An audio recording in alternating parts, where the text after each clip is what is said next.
તો આ જ સિલસિલામાં એએચપીના જે પ્રદેશ અધ્યક્ષ છે રણછોડભાઈ ભરવાડ જોડાઈ ગયા છે અને તેમણે શું કહ્યું એ પણ આપણે સાંભળી લઈએ।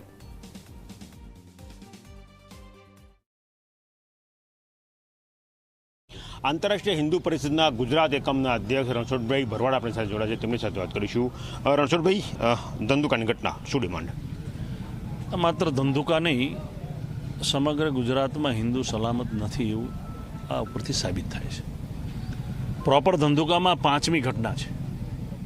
તમે લોજિક વિચારો, ઝઘડો નાનો મોટો બધાનો થતો હોય, પણ હું હથિયાર લઈને નથી ફરતો, આ લોકો હથિયાર લઈને ફરે છે ત્યારે હત્યા થાય છે।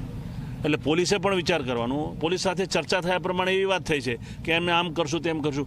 આ ગુનાહિત ધરાવનાર જે છે એનું નામ પણ ઓકવડ છે, એ ગુનાહિત પ્રવૃત્તિ કરે છે।